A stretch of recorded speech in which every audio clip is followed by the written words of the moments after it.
Para realizarmos a gestão de fatores de risco, poderemos primeiramente, através do campo Cadastro, ir até Cargos em Fatores de Risco. Dentro da gestão dos riscos, poderemos primeiramente identificá-los, fazer sua seleção e, posteriormente, realizar o cadastro deste risco.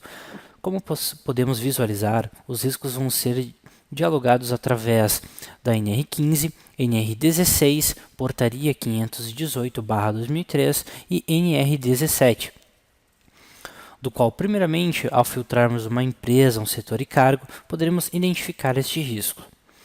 Neste exemplo, já teremos uma empresa vinculada com o setor e cargo e alguns riscos já identificados no cadastro, tal como neste exemplo, anexo 1 para ruído contínuo intermitente, já teremos um cadastro relacionado com uma data anterior, do qual o sistema sempre fará uma gestão de registros conforme o histórico de critérios relacionados à NR15 em anexo 1. Também tendo toda a gestão de anexo 13 para, por exemplo, cadastrar os agentes químicos. Neste exemplo, vamos realizar também um cadastro de fator de risco. Então, através da busca avançada de um setor, faremos a busca de um novo setor e, posteriormente, também a busca de um cargo. Desta forma, poderemos iniciar o registro, do qual, através da aba Identificação, faremos a seleção do anexo 1. A partir dessa seleção, o sistema fará a criação de uma nova aba relacionada ao anexo 1 e dessa forma incluiremos um novo registro. Por padrão, o sistema sempre trará a data de início relacionado ao início das atividades da empresa, porém não há problemas para identificarmos uma nova data, sendo ela atual ou até anterior para fins de registro, como neste exemplo. Através da medição de critério de portaria do MTE e também ao critério do NSS, poderemos incluir a informação das medições. Tal como neste exemplo, faremos a realização dessa informação nos dois campos. Como o anexo 1 de ruído contínuo intermitente já possui seu próprio anexo relacionado ao agente da social, ele automaticamente já estará vinculado a este risco. Da mesma forma, através das técnicas, poderemos, neste exemplo, incluir a dosimetria de ruído para definir como técnica. Da mesma forma, através da exposição, podendo incluir se ela é habitual ou permanente. Num exemplo, caso, por exemplo, incluiremos que essa exposição é ocasional, o sistema fará a geração de uma mensagem do qual não existe ruído ocasional ou habitual intermitente. Sendo assim, deve-se calcular a média de exposição de jornada de trabalho, pois isso também irá definir a necessidade de exames, GFIP ou até mesmo insalubridade. Porém, caso você queira manter este registro, você poderá confirmar na opção de sim, ou caso queira manter o padrão correto, basta a seleção de não, para que ele volte ao habitual permanente. Caso possua EPC eficaz ao gestor ou no início o causador do risco, você pode marcar como sim para fim de registro. Posteriormente, através dos campos de gerar conclusão de laudo, gerar conclusão de LTCAT, também teremos anteriormente a questão de possui EPI. Da mesma forma, teremos a etapa para identificar se ela será reconhecimento ou avaliação. E por fim também para constar, pré-definido ambos, irá constar em PPRA, PCMSO, LTCAT e PPP. Porém, caso eu queira que seja apresentado apenas em laudos como PPRA e PCMSO, posso selecionar a segunda opção como LTCAT e PPP na última. Posteriormente, através também do campo DataFim, caso seja interessante incluirmos a DataFim no momento de registro, o sistema sempre solicitará a DataFim ao risco atual para que possamos finalizá-lo, manter inativo e assim então o sistema fará a liberdade de cadastrar novos riscos. Porém, no exemplo anexo 1, não poderá ter dois riscos abertos ao mesmo momento. Através da conclusão de geração de laudo, poderemos identificar que ele traz como não insalubre, relacionado então ao critério das medições. Porém, se no exemplo incluirmos que o índice da medição é maior, e utilizarmos esta ferramenta, o sistema fará a geração de que ele é insalubre em grau médio. Porém, neste exemplo, poderemos talvez incluir um EPI, do qual terá atenuação e fará eficácia em relação a este risco. Então, ao clicarmos que possui EPI e clicarmos na gestão de ver EPIs, poderemos clicar em sim, para que apenas o sistema grave anteriormente o registro do risco. Posteriormente, seremos vinculados diretamente à gestão para incluir um EPI, confirmar a saída desta tela para irmos até o EPI para o fator de risco.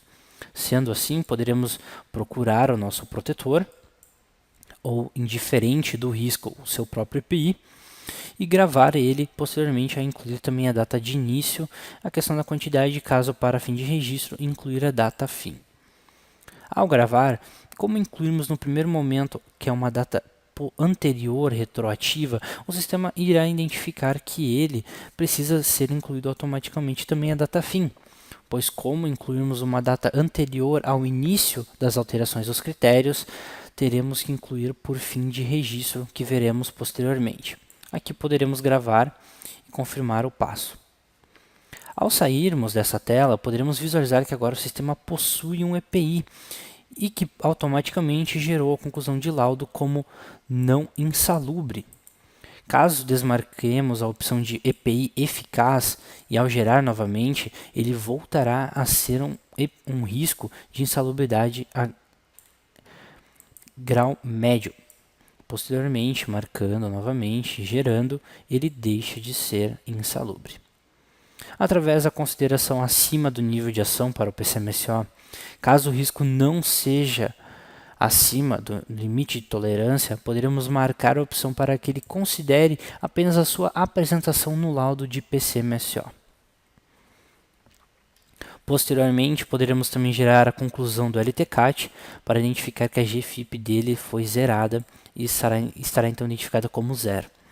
Por fim, teremos a duração de contato e referência em campos livres para identificarmos e a classificação do risco através da sua exposição e também consequência, para que o sistema faça o cálculo da classificação do risco. Por fim, também, mas não menos importante, teremos também as considerações, do qual poderemos identificar a fonte geradora dos riscos, o meio de propagação deste risco, o comprometimento que ele traz à saúde, os possíveis danos que ele pode ser causar, e também medidas de controle e, por fim, recomendação deste risco. Também teremos na aba de complementares como incluir observações em um campo livre referente a este risco e também uma imagem do possível, digamos, causador deste ruído. Por fim, ao registrarmos todas essas informações, poderemos gravar o registro do risco e posteriormente visualizar que ele trouxe então o registro de acordo com os critérios que foram alterados ao longo dos anos, sendo ele tendo início em 96, através com fim em 97, incluindo um com data posterior ao fim, da mesma forma em 98 e, em último caso, em 2003, passando então com a data do dia 19 de novembro de 2003 até a data atual. Caso seja necessário incluir um novo registro, conforme foi, por exemplo, realizado na data atual em que você estiver um novo registro, basta abrir este último, incluir a sua data fim, para que o sistema libere um novo cadastro.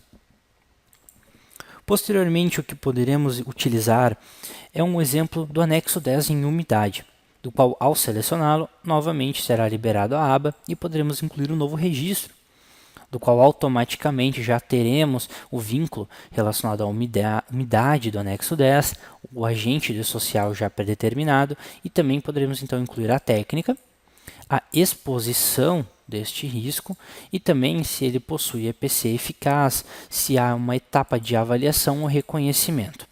Aqui também poderemos incluir um EPI caso haja necessidade, porém uma avaliação correta seria através dos campos de constar.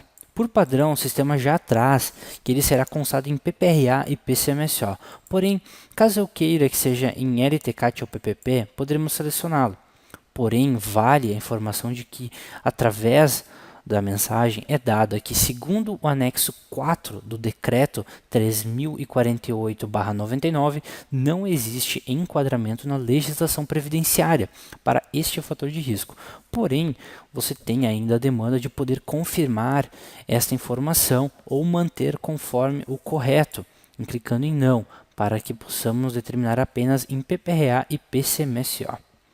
Através do campo possui EPI, novamente ao clicá-lo poderemos incluir o EPI, no qual o sistema trará o gestor, poderemos clicar para sair da tela e ir até a inclusão, fazer o vínculo deste EPI, gravá-lo e posteriormente poderemos então gerar da mesma forma suas conclusões de laudo. Por fim, então, da mesma forma como o ruído, poderemos então também incluir a questão da exposição sobre consequência para identificarmos a classificação e também incluir, por exemplo, as considerações referentes a este risco. Por fim, gravando também o registro.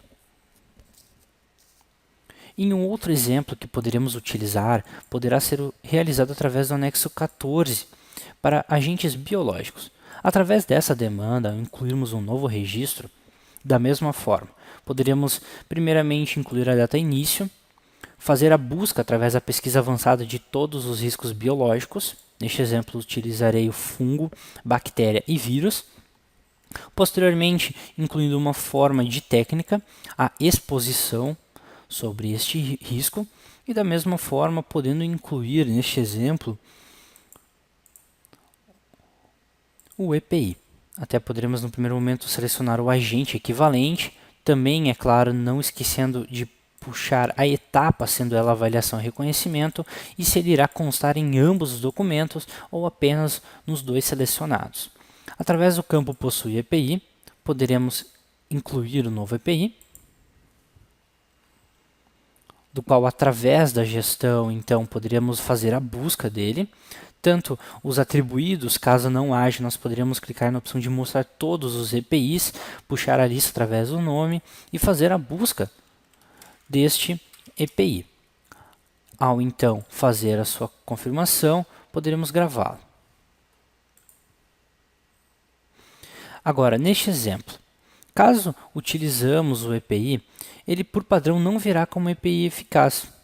Sendo assim, ao selecioná-lo, o sistema também trará uma mensagem dizendo que, pelo fato do agente estar dispenso no ambiente através da transmissão via aérea respiratória, sendo ela gotículas e aerosol, ou também por via de contato, o EPI então pode reduzir ou amenizar a possibilidade de exposição deste agente patogênico. Então, dessa forma, a gente pode então confirmar que ele é eficaz a este risco.